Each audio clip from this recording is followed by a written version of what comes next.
Siguiendo la trayectoria de Abraham en la Biblia. Video número 108. Siguiendo la trayectoria de Abraham es una serie de videos donde se detalla lo que la Biblia enseña acerca del patriarca Abraham. Desde el capítulo 11 de Génesis hasta el capítulo 25. Se detalla, versículo por versículo, comenzando en Génesis 12:1. En este video de hoy, vamos a estar meditando acerca de Génesis 27 de la Biblia, y también acerca de Génesis 28, comenzando con Génesis 27. Génesis 27, dice: Ahora, pues, devuelve la mujer a su marido, porque es profeta, y orará por ti, y vivirás.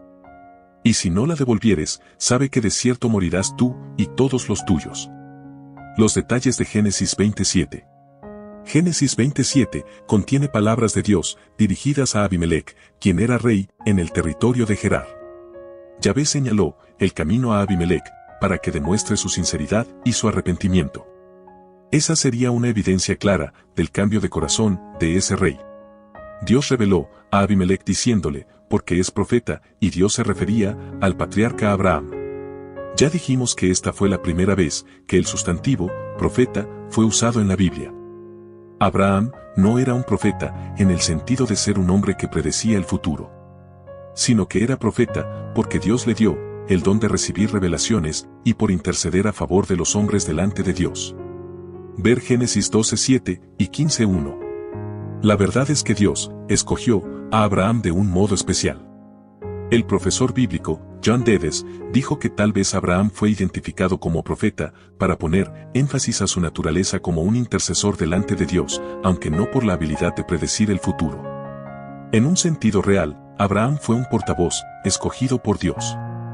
Veremos que la intercesión de Abraham salvó la vida a Abimelec y libró de un castigo que iba a sobrevenir al pueblo de Gerar, por motivo de Abimelec haber tomado a Sara, quien fue una mujer consagrada por Dios, para una misión que ella estaba destinada a cumplir.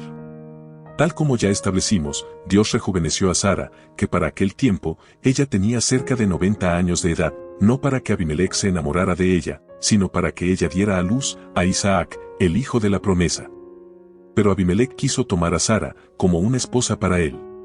De estas ocurrencias alrededor de Abimelec, podemos aprender que el hombre es culpable delante del Señor, aun cuando su conciencia no le acuse de culpabilidad, y aun cuando fuera ignorante de las leyes y de los caminos de Dios. Los pecados del hombre solo pueden ser perdonados por Dios y por Jesucristo, ver Mateo 6:9. Y esto tiene lugar cuando hay arrepentimiento y confesión de pecado. Dios perdona porque Él es un Dios de gracia, de misericordia, de amor y de justicia. Abimelec confesó haber tomado a Sara por ignorancia, pero el pecado es culpa, y por eso el pecador requiere arrepentirse genuinamente del pecado y confesarlo. Dios sabía de la actitud de Abimelec y de lo que había en su corazón, y por eso le ordenó a él, diciéndole: Ahora, pues, devuelve la mujer a su marido, porque es profeta, y orará por ti, y vivirás. La ignorancia de Abimelec constituía una circunstancia atenuante, y Dios lo reconoció. Abimelec debía devolver a Sara a Abraham o enfrentarse a la muerte. Hay hombres que, aun conociendo la voluntad del Señor relacionada con ciertos acontecimientos, esos hombres se empeñan en que sea la voluntad de ellos la que se cumpla. En la Biblia tenemos varios casos de esto. Pero, ¿de qué les sirve a esas personas luchar contra Dios? De nada les sirve. La segunda parte del versículo dice: Y si no la devolvieres, sabe que de cierto morirás tú y todos los tuyos. Este fue un sublime ultimátum de parte de Dios, dirigido a Abimelec. No hay ni habrá un poder humano que pueda desafiar una declaración como esta, que salió de la boca de Dios. El Señor bien claro le hizo saber a Abimelec que Él aniquilaría, tanto a ese rey como a todas las personas que estaban en su casa. Y lo haría antes de tiempo, si la restauración de Sara, Abimelec no la llevaba a cabo. Si conectamos a muerto eres de Génesis 23, con de cierto morirás de Génesis 27, esto añade el significado de que la familia de Abimelec se desaparecería y él no tendría un heredero. También, al Dios decir a Abimelec: sabe que de cierto morirás tú y todos los tuyos, esto incluía que cada mujer en el territorio de Gerar estaría esterilizada, no tendría hijos. Porque Génesis 20:18 dice: pues por causa de Sara, Yahvé había hecho que ninguna mujer de la casa de Abimelec pudiera tener hijos. En este versículo, la casa de Abimelec se refiere a cada una de las mujeres en el territorio de Gerar. Cuando la Biblia habla acerca de la casa de Israel, está hablando acerca de todos los habitantes en Israel. De igual modo, al Génesis 20:18 decir, ninguna mujer de la casa de Abimelec pudiera tener hijos, se refería a que todas las mujeres en el territorio de Gerar estarían esterilizadas. El versículo dice de Abraham, porque es profeta, y orará por ti, y vivirás. Cuando Dios le dijo a Abimelec, muerto eres, Génesis 23, una ejecución de muerte fue realizada contra Abimelec. Recordemos que las palabras que salen de la boca de Dios son vivas y pueden convertir en realidad lo que Dios exprese con ellas. Por ejemplo, Génesis 1:3 en la Biblia dice, y dijo Dios, que exista la luz. Y la luz existió. De modo que, cuando Dios dijo a Abimelec, muerto eres, una ejecución de muerte fue realizada contra Abimelec. Sin embargo, también Dios aseguró a Abimelec que Abraham tenía la categoría de ser un profeta y que iba a orar por Abimelec para que éste viva. En el pasado, los verdaderos profetas de Dios, Él los otorgaba con el poder de resucitar personas recientemente muertas, como cuando Jesús resucitó a Lázaro. Cuando nosotros pensamos en Abraham, no aparece en nuestras mentes la descripción de un profeta. Sin embargo, Dios veía a Abraham como tal, ya que Dios mismo lo declaró, diciendo, porque es profeta, y orará por ti, y vivirás. Algo similar a esto, sucedió más tarde con Aarón, el hermano de Moisés. Pues en Éxodo 7:1-2, Dios a Moisés dijo, mira, harás como si tú fueras Dios ante el faraón, y tu hermano Aarón será como tu profeta. Tú dirás a Aarón lo que yo te diga, y él le dirá al faraón que deje salir a los israelitas de Egipto. Esto nos hace saber que, a un profeta, es Dios quien le concede tal título. Sin embargo, hoy en día, es común escuchar llamar a una persona, hombre o mujer, profeta. De donde obtuvo esa persona ese título, podemos decir que esos hermanos se están arriesgando a ser amonestados por Dios al asignarse un título que solo Dios puede dar. Un profeta es un hijo de Dios que recibe mensajes directos, procedente de Dios. La palabra profeta, en hebreo es nabí, que significa vocero o portavoz de Dios. Por tanto, un verdadero profeta es aquella persona que declara un mensaje recibido directamente del Padre Dios. Aunque, en Éxodo 7:1-2, Moisés actuaba en lugar de Dios y Aarón actuaba como un profeta de Moisés. En la Biblia, ya vimos que la primera persona en ser llamada profeta por Dios mismo fue Abraham, cuando Dios se lo declaró a Abimelec, en este Génesis 27. Entonces, al reflexionar en la vida de Abraham, adquirimos una visión clara de lo que es un profeta. Primeramente, Abraham tenía una relación íntima con Dios. Por eso, 3 lugares de la Biblia declaran que Abraham era un amigo de Dios. Segundo, Abraham recibía mensajes directamente de Dios. Tercero, Abraham obedecía cada mensaje, cada orden, cada mandato de Dios. Y cuarto, Abraham nunca hizo los propios deseos de él, los deseos y mandatos de Dios. De ahí es que se justifica que Abraham fuera calificado por Dios como un profeta. Abraham, de quien Dios testificó que había guardado sus mandamientos, estatutos y leyes, en Génesis 26:5, llegó a cumplir concienzudamente todos sus deberes delante de Dios. Hasta aquí con Génesis 27. Ahora, vamos a meditar acerca de Génesis 28. Este versículo dice, entonces Abimelec se levantó de mañana y llamó a todos sus siervos y dijo todas estas palabras en los oídos de ellos, y temieron los hombres en gran manera. Génesis 28. Los detalles de Génesis 28. Las palabras de Yahvé aterrorizaron a Abimelec, y como evidencia de su deseo de obedecer las instrucciones divinas, juntó a todos sus siervos y les informó de la situación.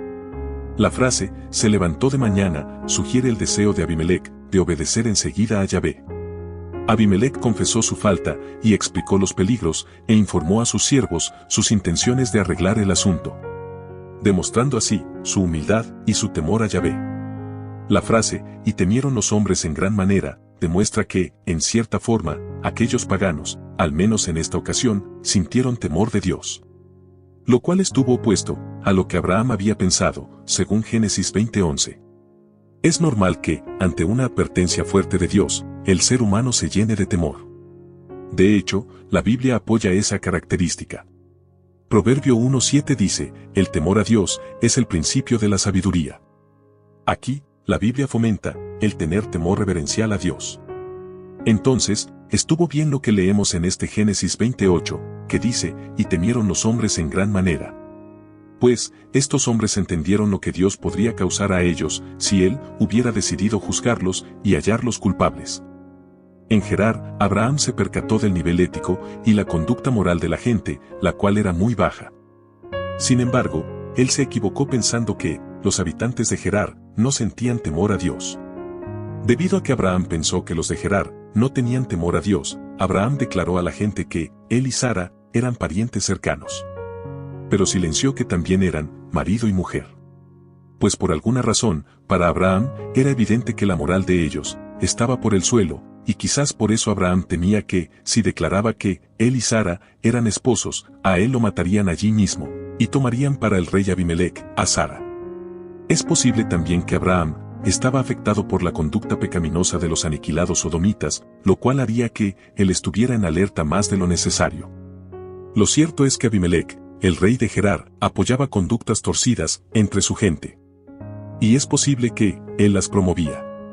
Tal como ya dijimos, Abimelec, aunque tenía ciertos conocimientos sólidos de Dios, gobernaba un pueblo sumergido en la impureza, y estaba muy alejado de las normas naturales de conductas que prevalecían entre las naciones vecinas. Abimelec era el responsable de la bajeza espiritual de su pueblo. Es posible que esto contribuyó a la disciplina contra todos ellos, de la cual veremos en Génesis 20:17-18. Cuando Dios estaba dando los mandamientos a Moisés y al pueblo, el Señor estuvo hablando directamente a todos ellos, mientras dictaba los mandamientos. El pueblo escuchaba y veía los efectos de la presencia de Dios en el monte Sinaí. Pero el pueblo se llenó de temor, y de esto la Biblia dice, ante ese espectáculo de truenos y relámpagos, de sonidos de trompeta y de la montaña envuelta en humo, los israelitas temblaban de miedo, y se mantenían a distancia. Así que le suplicaron a Moisés, diciéndole, háblanos tú, y te escucharemos. Si Dios nos habla, en persona, de seguro que moriremos. Éxodo 20:18-19. Sin embargo, el pueblo de Moisés pronto se olvidaba de este temor a Yahvé y se tornaba rebelde en contra de Dios. Esta es una tendencia humana que hace que el hombre se olvide que debe tener siempre temor reverencial a Dios. Muchas personas que se declaran ser ateas afirman que si ellos vieran a Dios con sus ojos naturales, ellos creerían en Dios. Pero Éxodo 20:18-19 claramente nos da a entender que es más conveniente aceptar a Dios por fe, ver Hebreos 11:6, y no estar deseando ver a Dios con los ojos naturales. Además, la Biblia declara diciendo que a Dios nadie le ha visto ni le puede ver, en 1 de Timoteo 6:16. Según vemos en este Génesis 28, Abimelec reunió a todos sus siervos y a los que trabajaban para él, así como también a todos los esclavos. Recordemos que Abimelec era un rey, y como tal, tenía todo tipo de personas dedicadas en hacer labores para él. La palabra hebrea traducida aquí, siervos, incluye a empleados de todas las categorías. Es que fue necesario para Abimelec hacer esa reunión para tomar medidas correctivas relacionadas con Abraham y Sara. Pero lo más serio era que el Señor creador de todo estuvo a punto de ratificar una sentencia contra Abimelec y su gente. Aunque ya había sido dictado juicio en contra de todos ellos, por eso Abraham tuvo que orar a favor de ellos, como veremos en Génesis 20:17. Las oraciones y otras acciones son las que detienen las disciplinas de Dios para que no sean ejecutadas. Cuando Jonás rehusaba ir a Nínive, pues Dios le había enviado a predicar a los habitantes de allá, para que se arrepientan, apareció una tormenta fuerte que parecía que iba a partir en dos la nave donde estaba Jonás. Cuando se descubrió que esa tormenta era por causa de Jonás, tomaron a Jonás y lo echaron al mar, y el mar se aquietó de su furor. Ver Jonás 1:15. Dice la Biblia que los de la nave, al ver esto, se apoderó de ellos un profundo temor al Señor, a quien le ofrecieron un sacrificio y le hicieron votos. Jonás 1:16. Por otro lado, los habitantes de Gerar también estaban vitalmente implicados en la situación negativa de allá. Y sin duda, esperaban de Abimelec una solución para el problema. Génesis 28, este versículo clave, dice, y dijeron todas estas palabras en los oídos de ellos. Esto quiere decir que, los siervos de Abimelec fueron informados con detalles acerca de los sucesos ocurridos a Abimelec, para que ellos, sin alterar algo, los pregonaran por todos lados en el territorio de Abimelec. Que Dios bendiga a usted ricamente.